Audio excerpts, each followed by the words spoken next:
Good morning. Today is August 12th. We are in the second week, 8th month of the year.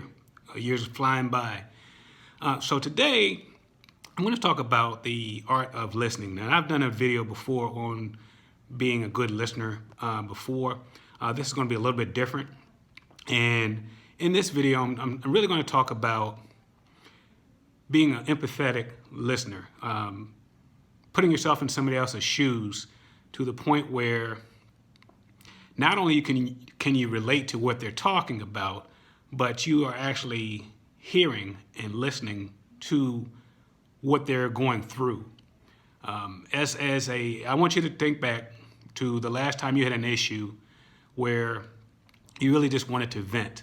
You really wanted to talk about that particular issue, but you really weren't looking for advice. You just wanted somebody to hear. And most people do want to just have their voices heard. So how did you feel when you were talking to whoever you were talking to?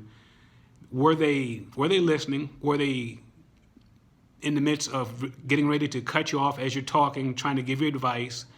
Were they even paying attention? How were they reacting? And how did that make you feel? So I want you to think about this as you are listening to people in your professional life, people in your personal life. Think about this. Most of the times, they're not looking for advice.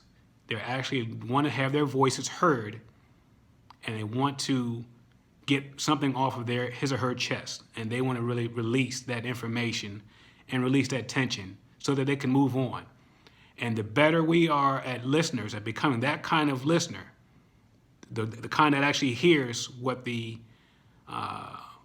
talker or the speaker is talking about without really getting ready to jump in and give them advice, the better listener we're going to be and the better we're going to do with our professional and our personal life. So again, work on that. I'm going to work on that as well, becoming a great listener. I'm going to leave you with today's advice. The best way to appreciate your job is to imagine yourself without one. Again, the best way to appreciate your job is to imagine yourself without one. Until next week, have a great, phenomenal week, and let's learn how to really listen.